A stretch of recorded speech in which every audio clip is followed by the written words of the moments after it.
host once again, Paul, and I'm joined by the ever glamorous Frankie, aka Laura. What would you like to be called? It's just Frankie, isn't it? Frankie, yeah. Frankie, yeah. Okay, cool. Yeah. Excellent. Yeah, and as you can see, Mr. Roars is again not with us. I don't know what's happened to him. I don't know if he's been kidnapped by aliens or Colombian drug cartel. Yeah, I just don't know. So I think he's still got some. I haven't really spoken to him, but I think he's still got some family things which he's still working out. So I've dragged once again the archaeologist herself, Frankie. So how you been, Frankie? Yeah, good, thank you. Just busy with work. Got a new job, so Yeah, tell working us on about that. What's your new job? Well, I'm doing the same thing I was doing before as consultant for the historic environment, but just more responsibility. When people think archaeology, they probably think like English heritage stuff like that. It's not technically. You don't work for like them, or do you? No, I don't work for English Heritage. I work for a private company who works for private clients, housing developers, National Trust, Historic England, that kind of thing. So yeah, I work in the planning system, so it's commercial archaeology. Yeah. So have you been playing? What have you been doing? Like, have you played any games, watched any films, gone to the cinema, gone to see the theatre? Like, what's been happening in your life? I have. What was that game? So I played I think what's it called? I recently played As Dusk Falls, which is like an interactive story game, kind of like in the same vein as like Walking Dead or Life is Strange. But this one has like multiple different like your decisions matter. So it's a little bit like RPG, but also not. It's like a click and point game, and yeah, so that was really good. I really highly recommend that. It's a really good game. So I played that, and I recently downloaded the new Life is Strange. Which one's that one? I think it came out last year. I think it's Life is Strange 3. It's got the girl in it. Is it what's her name? The Asian character. Yeah, Life is Strange. Oh God, I can't remember what it's called. Color, yeah. Color My Life or something like that. She's got glasses, right? Yeah. Yeah. Those Life is Strange. I don't know if there's like self-contained stories or they're in like an expanded sort of like universe, sort of like Marvel. I don't know if they're like connected. I think they might be connected, but I'm not 100% sure. I've only played the first one, the original Life is Strange. I've not played its sequels or spin-offs yet, but I think they might be in the same universe. Yeah, True Colors it's called. Yeah. Okay. I haven't played it yet, but I've downloaded it. So yeah. Okay. Have you been watching any particular movies or anything like that? Like you watched any new ones? I'm trying to think, and I can't think of anything I've watched that's new. I have watched something new. I have watched The English with Emily Blunt and Chums how's that? Really good. So I recommend that for any people who are interested in period dramas. Could you give us a rough synopsis? Not like a spoiler one, just what it's about. It's about an English woman who goes to America to track down and get revenge for somebody she thinks is responsible for the death of her son. And then she meets a Native American man who works for the US government. And it's not government, but works for like the settlers as a scout. And they meet up and they kind of rescue each other, and then they end up doing this like adventure across the Wild West together. It's really good. Yeah. Excellent. Cool.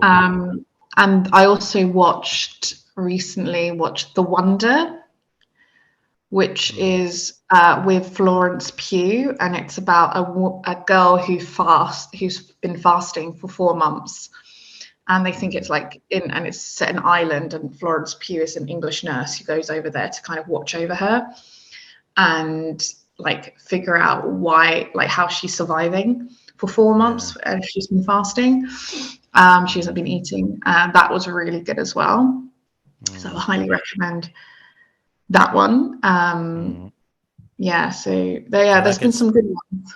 That gets the Frankie seal of approval, does it? Those two do, yeah. I'm into period, like historical settings and stuff like that. So yeah, that was really good. There's quite a few things I've been watching. Any TV shows or anything like that? So The English is a TV show. Is that TV? I thought it was a film. Yeah. No, it's 6 episodes. It's a co-production from the BBC and I think it's HBO but it's really Amazon like Prime.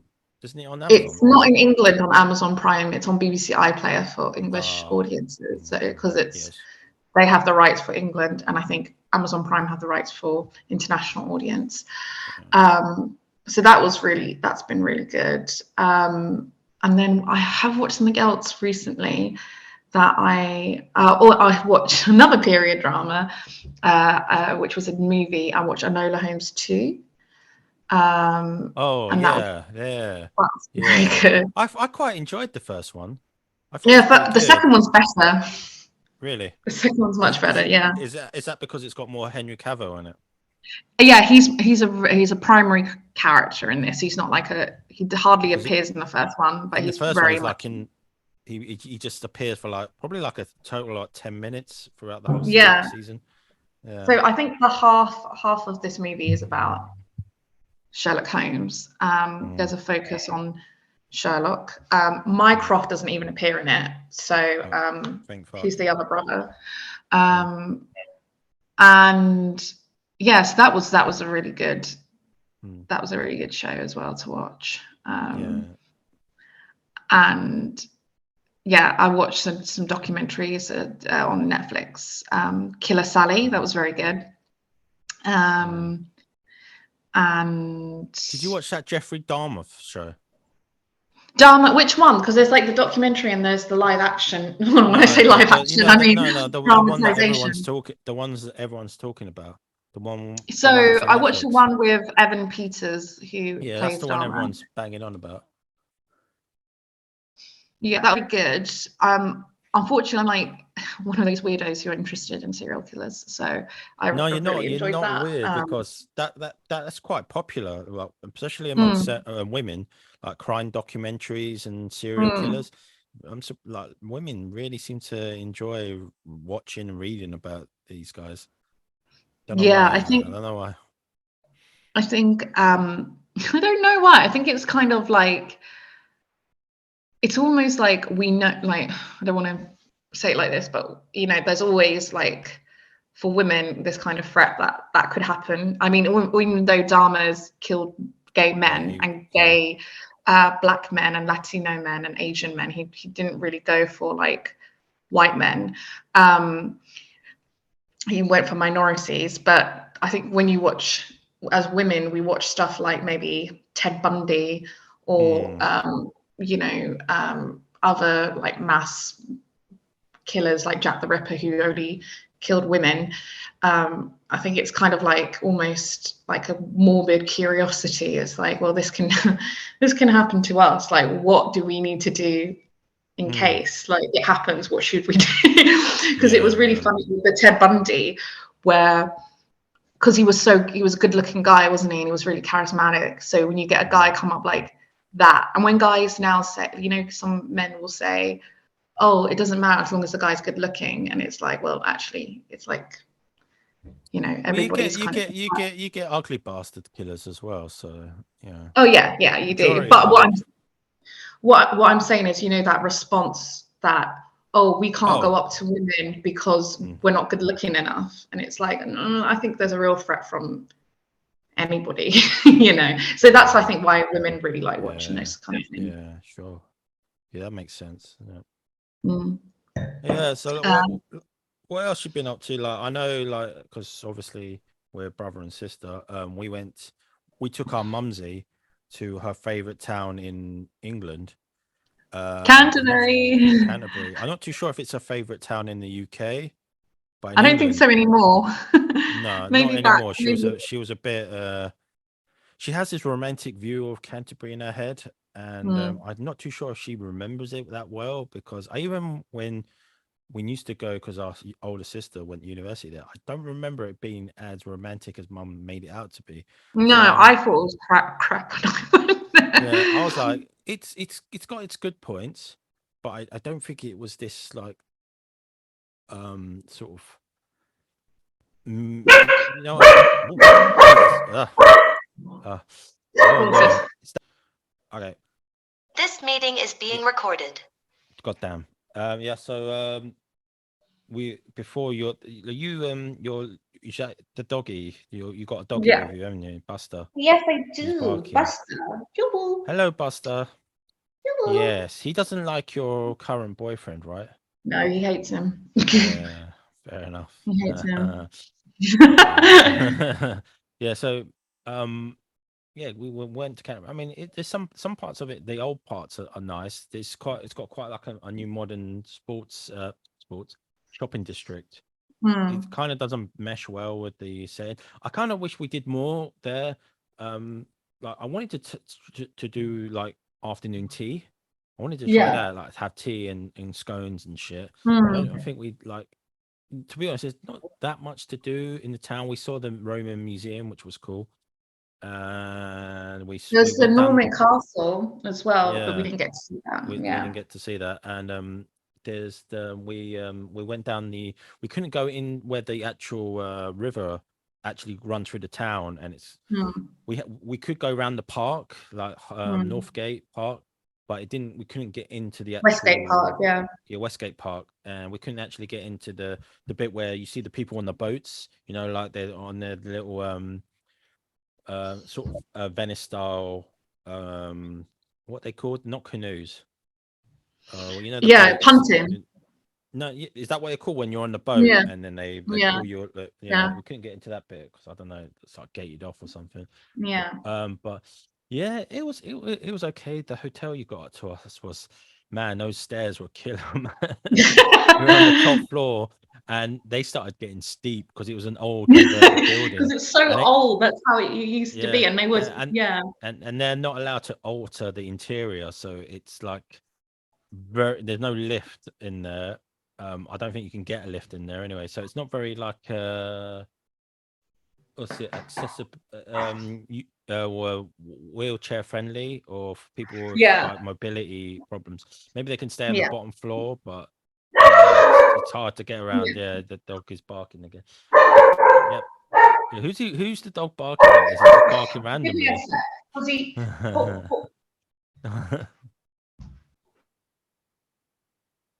Yeah, so we went around there. Do that again. This meeting is being recorded. Yeah. So went around there, had some food. What did you think of the Japanese place? Yeah, it was good. It just wasn't a lot of it. It was very like, especially because like Japanese food, like working class Japanase food, if I put it that way, it's really filling and there's lots of it. So like when you order a katsu curry, it's like half, like 60%, like loads of rice and loads of chicken. And I was like, I could have another bowl because it was really quite, you know, sparse. So I liked the food. It tastes really good, but I just thought it was lacking in terms of portion size. Yeah. And what about the Italian? Did you? Yeah, I really liked my food in the Italian.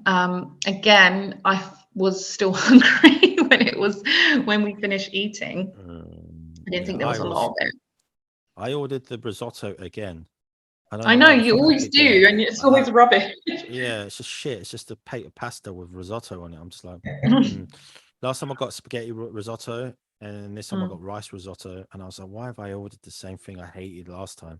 I can make this at home. There's no like just plump a whole lot of risotto onto a pasta dish and stir it around. I was just like, fuck. But other than that, it was enjoyable. I believe you're heading to Scotland in days. The time of this recording, you'll probably be in Scotland at the time. What's your plans up there? Like, do you have any sort of particular plans when you go up there? Not really. As you know, I'm going with mum. We're going to Ayrshire. I don't know how to pronounce it, but it's on the west coast, and it's the south and west of Scotland. And we're staying in a cabin, a really nice cabin that I booked from Canopy and Stars, and it's got a sea view, so you can see the sunset. What sea is it on? Is it on the North Sea or is it in the Pacific? No, because it's the west coast, so it will be the Atlantic. Yeah. It's not near the Irish Sea. No, that's way, but no. That's further south. It's the Atlantic, yeah. It's the Atlantic, and so you get to see the sunset. And then it's in a forest, so there's lots of nature walks. It's got like an outdoor bathtub and an outdoor fireplace, so you can just hang out outside. And then it's got like you have to climb up a ladder to get to the king size bed, and then it like has a roof, glass roof that you can watch the stars. It's very romantic. Quite romantic, wasn't it? Yeah. Yeah, it was. Yes, it was meant to be with your boyfriend.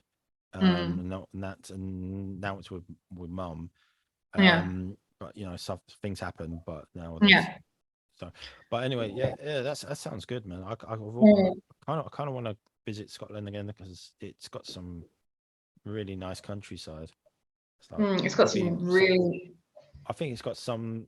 It's not got the most varied in the UK. I think England we have more varied, but they have the most scenic. I think, like in terms of like. Look quite wild, like with the mountains, because it's very hilly and mountainous, especially in the center, and it makes for some dramatic backdrops. And it's like when you picture Scotland, obviously you picture like the Highlands and people running around in kilts and whiskey and red hair, and they speak with some of them speak like in a very thick Irish accents, which is lovely. Like, but Irish. I'm Scottish, sorry. But yeah, sounds good, man. Like, as you can see, you're enjoying yourself a glass of the old Pinot Grigio. Is that Pinot Grigio? What is that? No, it's Sauvignon Blanc. Sauvignon Blanc. Women seem to love that. I went on a date recently, and the girl there, she was this nice little Korean lady, and I was like, would you like a drink? She was like, yeah, can I get a large glass of Sauvignon Blanc? I was like, a large, huh? This is a Monday night. She was like, I was like, a large one. She was like, yeah, large. I was like, shh, goddamn. So I went and not to sound sexist, but I think I bought 3 or 4 rounds and she didn't buy one. And she kept ordering the same drink. I was like, and you know, when you're like this, like, this is central London, motherfucker. This is costing. It was like right on the River Thames, like the Anchor, which is a nice pub. But I was just like, and I kept coming away with it. I was like, like looking at my bank balance afterwards. I was like, oh, God damn. But yeah, that was enjoyable. But yeah. Yeah, it's good, man. Like, yeah. I was like, don't think I'll be cool with you. I went on a date once. So this was years ago, and you know when you go on a date, like, and I was like, I know how it feels to be like a guy. We went to a pub, and I bought like the dinner. I bought like the dinner and the drinks, because you know, when you go, what do you want? I'll get it. And then he was like, I'll have the burger and blah, blah, blah. And this is not like a Wetherspoon. This is like a nice pub. So it's like 15 quid plus the drinks. Oh, yeah. So it came up at like 49 quid or something, and I paid for it. And I was thinking, okay, well, it's fine. He'll get some other drinks.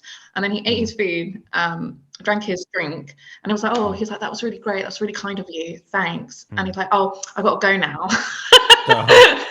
He basically I was like, just got a free meal out of you. He got a free meal and a free drink. He didn't buy anything that whole day. Did he want to see you again after that, or did you? No. Oh my God. He probably didn't- goes on dates just to get the women to buy him dinner. Yeah, I mean, he was a really good-looking guy, so I think he was like, yeah, he was a bit out of my league in terms of like looks. That was it. But the thing is, he was quite. I'm going to be like a typical woman and just say he was very short. He was like, so I measured 5'6.5", and he was 5'8". So I was wearing heels, and I was taller than him. But I don't know if you if actually was are. actually You actually are 5'6". I didn't believe you, and then we went to we went to the Roman Museum, and they had that height of the actual Romans. So the average height, the maximum height of a Roman man at that time was 5'6", and you went up against him, and you were like, you were slightly taller than him. So I was like, oh, God damn, you're not lying about it. So I'm not the tallest individual myself, but I'm probably slightly taller than the guy you went on the date with. But when I wear shoes as well, my bumps my height up. But the thing is, women will downplay their height. So when I was on that app, I didn't know how tall I was. So I thought I was shorter than what I was. So I put 5'4".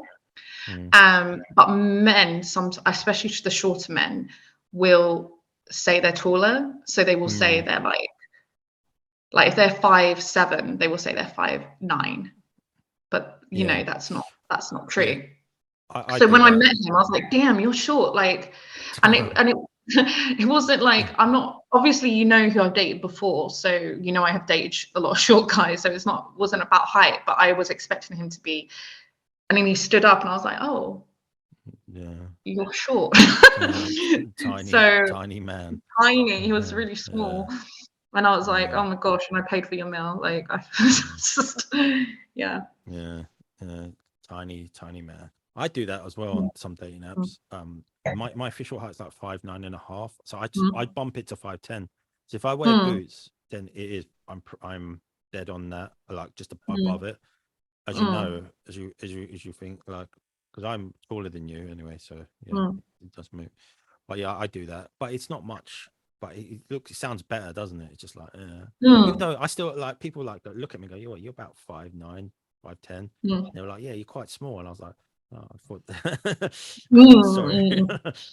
Average height in the UK is about 5'9". I think we're not the tallest nation. I think the tallest nation in the world is probably Holland. No, Norway, I think. Norway. I think like those heights. I think like average height in the Netherlands. You know what I learned? Like Holland is not a country; it's a region in the Netherlands.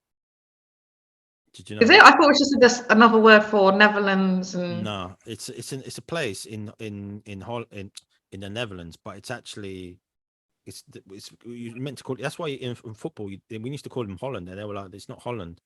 It's the Netherlands. It's just it's like us going, oh, this is Kent or Northumberland. They're just like, I didn't know it's that. England. No, I didn't know that either. It's things you learn. Because I was like, why don't we call the football team Holland anymore? And they were like, oh, it's not. It's like a region in Holland, in the Netherlands called Holland. So, there you are. And you're right about the highest. I've just looked World Population Review. The tallest nation is Netherlands, followed, funnily enough, by Montenegro, and then Bosnia and Herzegovina. Herzegovina. Yeah. Okay, cool. Well, anyway, we'll be back in a sec.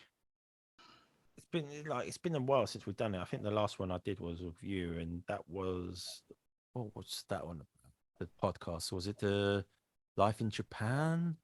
I think it might have been, or I think it might have been a Dragon Age. What we expect from the new Dragon Age one. No, can't remember. I'm not going to look on my phone, but yeah, it's been a while. But your archaeology one, the Archaeo Gaming podcast, actually, people have actually listened to it who are in your field. You told me that someone mentioned the fact that that they listened to the podcast and they met you and spoke about Yeah, it. so What happened?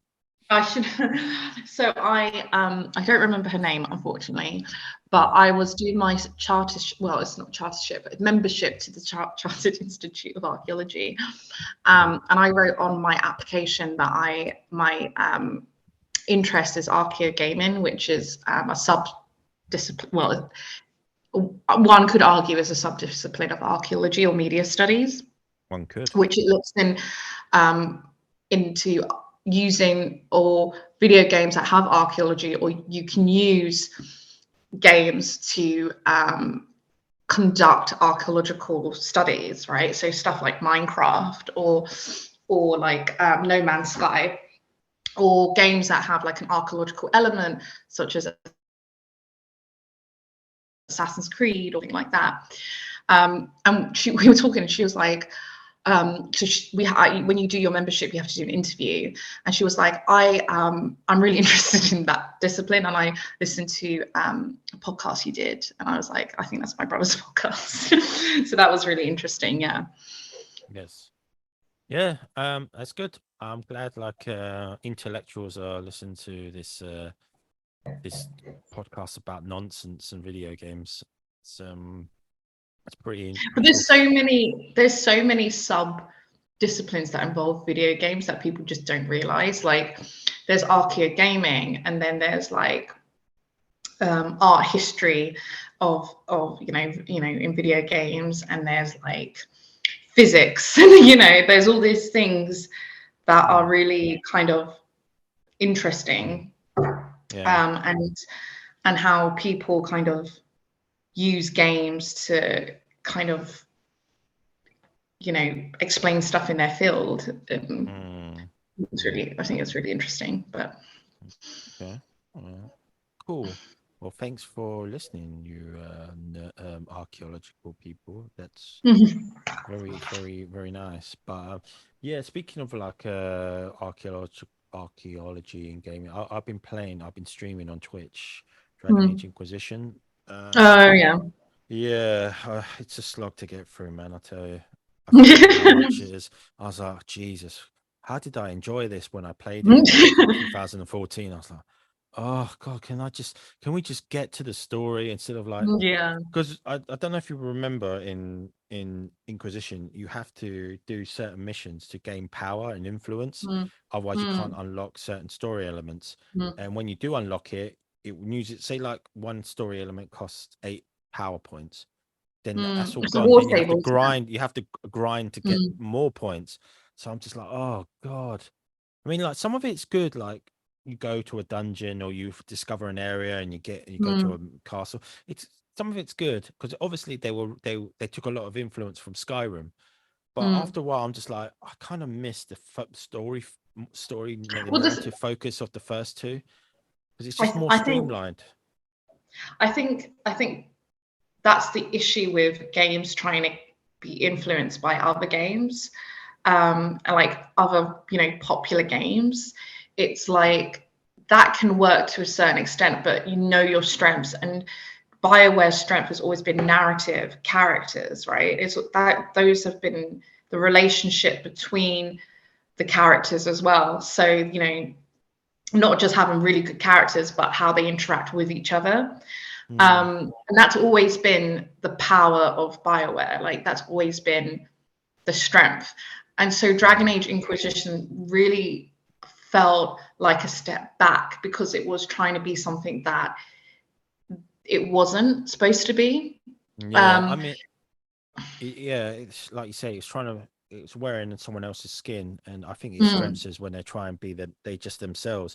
It's like other studios have tried to emulate the BioWare formula to less success, so they're doing something right. But I think they want it to be like an Inquisition feels like an MMO where they just padded it with so much like unnecessary content, I mean, if you're into that and you like playing all that and you can get invested, it's cool. But I feel like you can get more story and more world building, more in a game like Origins. Origins had Mm. a lot to do, but it was all sort of condensed into this sort of like well packaged and sort of well oiled sort of mechanism, where Inquisition just feels too spread out and it's too like Yeah. I, some of th- those zones have nothing to do with the story. It's just yeah. that you're just It was like the fallow mirror, I think it was. I think there was a couple of them where it like just didn't have anything to do with the main story, and you were just doing it to either level up or to get war table kind of points, or what's PowerPoints. the That's what they're word? called. PowerPoints, yeah. Yeah, that war. And the thing When you is, go to the war, when you go to the war table, that's where you the can points use go. your PowerPoints, yeah, Yeah, and influence and stuff like yeah. that. And for me, I don't play BioWare games for that. I don't play BioWare games to have influence. I get the influence from my interaction with characters and my decision making, right? Mm. So when I'm playing Commander Shepard, I get like, oh, she's a tough woman, or through her interactions with people and characters, as or doing a side quest for them, not going to a made up well, not made up place, but like a place to kill a load of people, or to gain like shards, or to pick up 10 bear skins, or do you know what I mean? Like that doesn't have any lasting effect on anything. Whereas with the previous games, Dragon Age Origins, and to a certain extent, and I would say actually even probably more than Dragon Age Origins, because it was so like, together, Well, like it two. was all Yeah, in one I area. like two. Yeah. Yeah, I think I like two as well, but the one thing I love two's characters so much. Some of my favorite characters are in two, like Meryl, and even though she annoyed me, but Fenris and Yeah.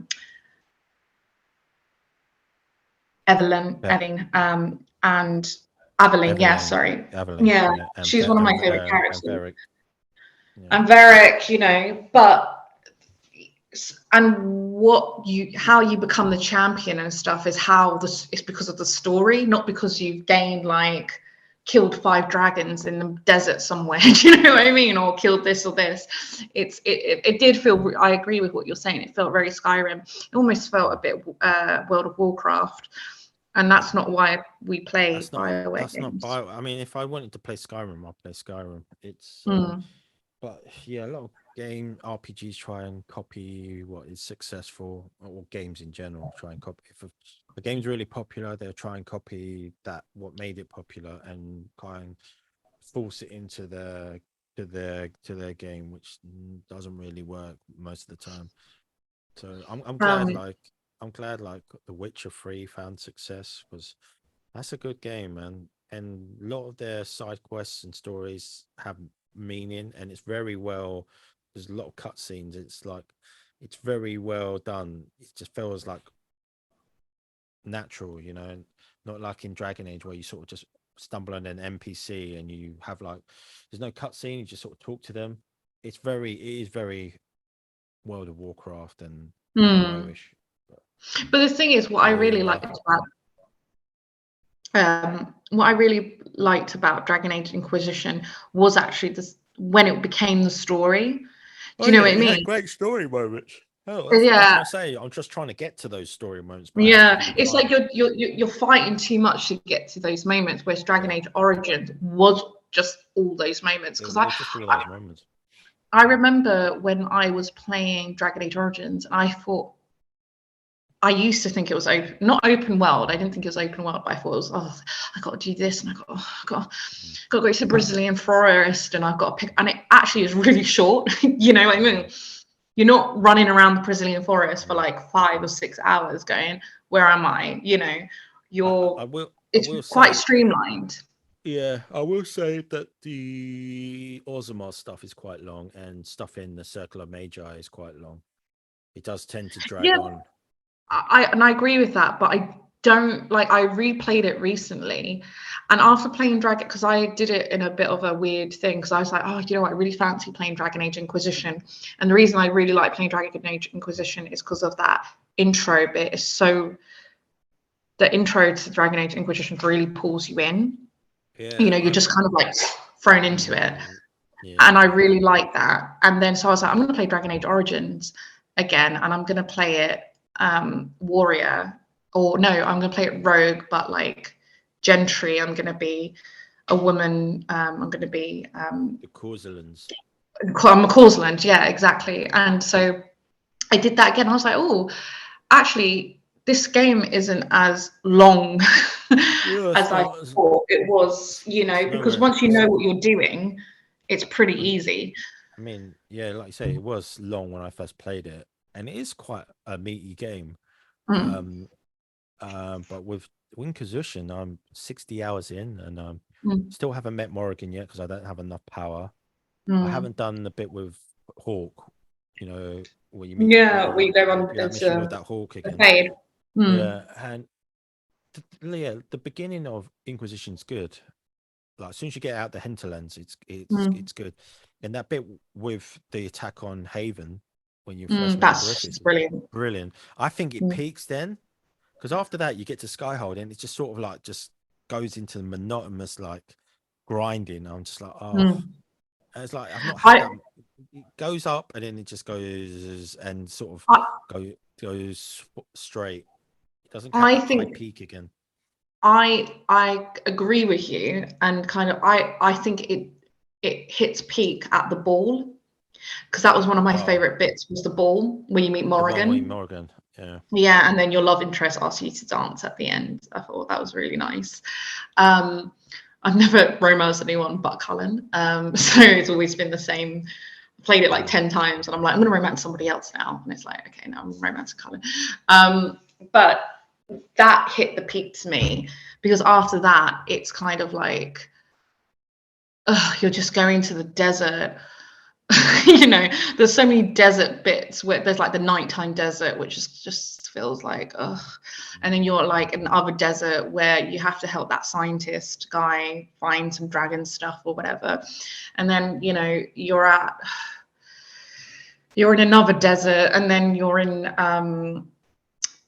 you know what I really liked though was Orlais, the bits on Orlais.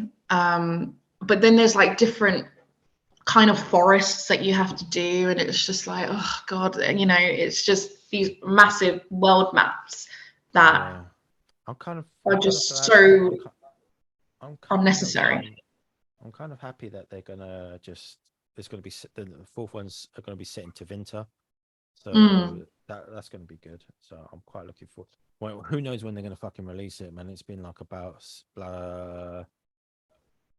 8 years. 2009. Haven't they got to a big milestone? Is it alpha or beta? It's like I think it's pre-alpha.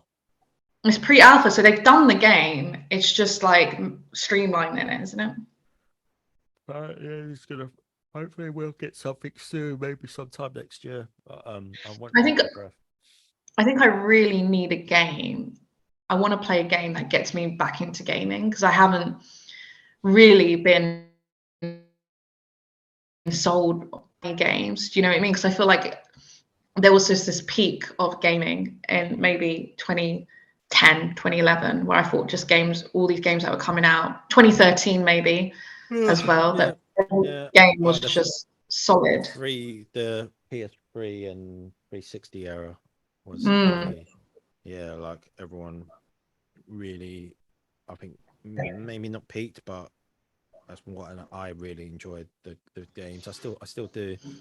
It's just my favorite developer, BioWare, sort of fell off a bit, and I tried to get that Dragon Age, that BioWare fix from other studios, and especially when I tried to play Creed 4, I tried to play it twice, and I found it so boring. So boring, and I looked. Hi. Yeah, hi. Sorry, I think my internet's slightly unstable. Hello. Hello. internet.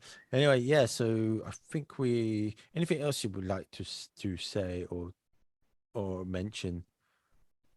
Christmas is coming up, so hopefully we'll do another podcast. We'll see if Mr. Ross is still knocking around. I know he had problems with his brother, like his health. So but I think that's been sorted now. So we'll see if we can. I can ask Mr. Ross, unless you wanna, like, you enjoying doing these this podcast. Yeah, I Yeah. am. I enjoy talking about it. Yeah, it's okay. It's pretty. Anyway, yeah, like, is there any way? Would you like to promote anything? Your social medias, because your social medias aren't always attached to the description of this podcast. But would you like to say anything? I mean, if anybody's interested in archaeogaming or archaeology in media or archaeology in general, they can check out my blog, which is archaeoblog.com. Excellent, cool. And of course, you all know. Well, if you want to check out our Twitch channel, it's Game with Chums. We're also on Instagram, Game with Chums, Twitter, Game with Chums, and yeah, and check our YouTube channel, which this will be on, and we're also available on most podcast platforms: Spotify, Amazon, Audible, some other ones I can't remember. Not on iTunes, because that is a bit tricky to put on, because you got to buy something on iTunes to be verified. So I was just like, I'm not buying anything on iTunes, because I don't use iTunes under its new name anyway. So, but yeah, I'll let you carry on eating your cheese and drinking your wine. Thanks for watching, and thanks for listening, and we'll see you again next time. Say bye. Bye. Bye.